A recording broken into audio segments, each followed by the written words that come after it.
नमस्कार साथियों, मैं त्रिलोक स्वागत करता हूं आपका। जो अपनी सीरीज चल रही है कक्षा 10 की, उसमें क्या करेंगे अपन, हर जो चैप्टर है आपका उसमें से कौन कौन सा क्वेश्चन आपके फिक्स है कि एग्जाम में आपके आने वाला है।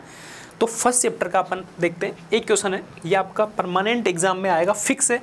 और इस क्वेश्चन को करने के बाद में आपको लगेगा कि भाई अपन और जो इससे रिलेटेड सारे क्वेश्चन है आप कैसे इनको सोल्व कर सकते हैं। क्वेश्चन है आपका, जाना मैंने क्वेश्चन है, prove that √2 is a irrational number. ठीक है, ये आपको प्रूफ करना है। तो इसको प्रूफ कर, ये फिक्स है आपको बड़े मार्क्स में भी, और एक क्वेश्चन आपको ऑब्जेक्टिव टाइप क्वेश्चन में भी आपको ये देखने मिलेगा ना। तो √2 को मैं इरेशनल नंबर आपको प्रूफ करना है। इसको प्रूफ करने के लिए मैं रेशनल नंबर की हेल्प लूँगा। तो रेशनल नंबर आप लोगों को पता होगा, रेशनल नंबर वे नंबर होते हैं जिनको आप P/Q की फॉर्म में अपन लिख सकते हैं, और आपका Q नॉट इक्वल टू 0 होता है, और आपका P और Q है ना, वो आप इंटीजर्स में से अपन उसको लेते हैं। ठीक है ना, तो आप रेशनल नंबर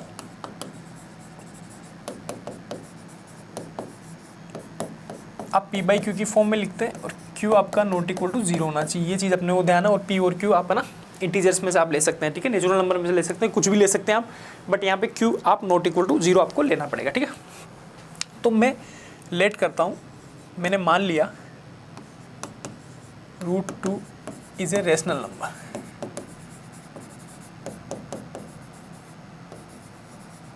ठीक है, रेशनल नंबर है अगर √2, तो √2 अगर रेशनल नंबर है तो मैं √2 को कैसे लिख सकता हूँ, √2 इक्वल टू A/B टाइप से। अब जो A/B लिखा है ना मैंने, ये दोनों आपस में क्या है, कोप्राइम। कोप्राइम से क्या मतलब है, इनका इन दोनों में कोई भी कॉमन रूट नहीं है, खाली एक के अलावा। ठीक है, तो ये मैंने लिया √2 इक्वल टू A/B, ये कोप्राइम है, इन दोनों में एक भी कॉमन रूट नहीं है। ठीक है, तो अपन ने क्या किया, इसको मैं ऐसे लिख सकता हूँ, A इक्वल टू √2B। ठीक है, इसको मैंने ऐसे लिख लिया। अब मैंने क्या करना है, स्क्वायरिंग बोथ साइड कर देता हूँ, मैं दोनों तरफ क्या कर देता हूँ, स्क्वायर कर देता हूँ। तो दोनों तरफ स्क्वायर करूँगा तो A² इक्वल टू √2 इंटू √2 2 हो जाएगा, और आपके हो जाएगा B²।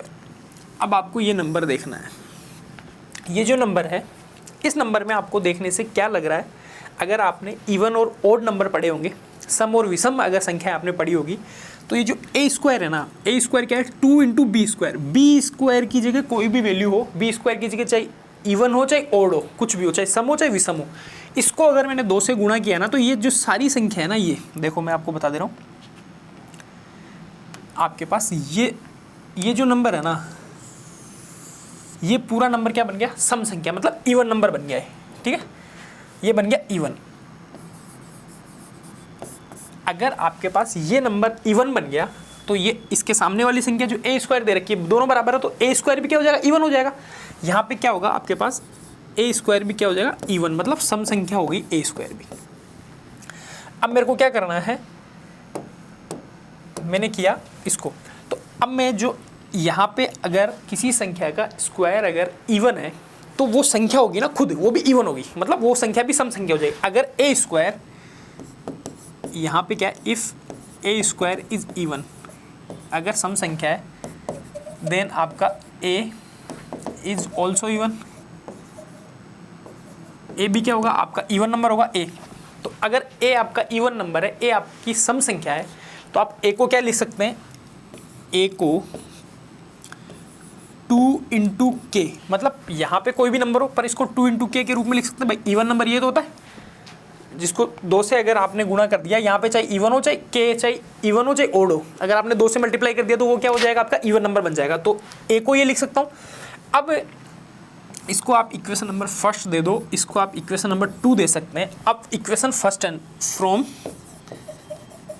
First and 2, equation number 1 और 2 से आप क्या लिख सकते हैं, ये जो A² की जगह मैं 2K लिख सकता हूँ, 2K का square equal to twice B का स्क्वायर, ये चीज़ मैं लिख सकता हूँ यहाँ से। यहाँ पे आप क्या लिख सकते हैं, 4K² equal to twice B²। ठीक है, यहाँ से आप क्या लिख सकते हैं, यहाँ से अगर मैं 2 से इधर डिवाइड करता हूँ तो ये आ जाएगा 2K² इक्वल टू B²। अब देखो ये आपके पास नया मामला बन गया, इसको आप इक्वेशन 3 बोल दो। यहाँ तक कोई दिक्कत नहीं आनी चाहिए। ये सारे स्टेप है ना, आपको सारे स्टेप अगर यहाँ पे √2 की जगह √3 √5 वगैरह कुछ भी अगर यहाँ पे होगा तो उसमें भाई इवन की जगह और कुछ फॉलो करेंगे, अदरवाइज आपका क्वेश्चन इसी स्टेप से होना है, ठीक है ना। ये चीज़ आपको ध्यान रखनी है। तो 2k² = b²। अब देखो 2k है यहाँ पे b, तो ये वाला जो नंबर है ये वाला नंबर भी इवन होगा। अगर ये इवन है तो आपके इसको b² को भी क्या होना पड़ेगा, इवन होना पड़ेगा। अगर आपका b² इवन है तो आपका जो b होगा, इधर इसको सोल्व कर लेता हूँ, तो जो आपका b होगा ना उसको भी क्या होना पड़ेगा, इवन होना पड़ेगा। तो b भी यहाँ पे इवन हो जाएगा। तो मैं b को ऐसे लिख सकता हूँ, b = 2 और p कुछ भी, मतलब भाई p का मल्टीप्लाई, तो b को भी लिख सकता हूँ। तो यहाँ पे b भी क्या हो गया आपके पास, इवन हो गया। b आपका इवन है और a आपका इवन है, तो दोनों में कम से कम एक रूट ना वो कॉमन रहा होगा। मान लो 2 तो रह ही रहा होगा, मतलब विदाउट एक के अलावा एक कॉमन रूट दोनों में। यहाँ से क्या हो गया, a and b are even. a और b क्या होगी, सम संख्या होगी। अगर दोनों सम संख्या हो गई, आप कुछ भी सम संख्या यहाँ पे ले लो, दोनों को प्राइम नहीं हो सकती, मतलब दोनों का जो रूट है ना, इस मतलब इनका कॉमन रूट एक के अलावा कम से कम 2 तो होगा ही होगा, क्योंकि इवन नंबर है तो कम से कम 2 का तो भाग जाना है दोनों में। तो इस वजह से क्या किया, ये जो a/b है ना, ये जो अपन ने माना है ना चीज़, √2 इज ए रेशनल नंबर, तो √2 आपका रेशनल नहीं हो सकता। यहाँ से क्या होना पड़ेगा आपके, इसको √2 इज इरेशनल नंबर।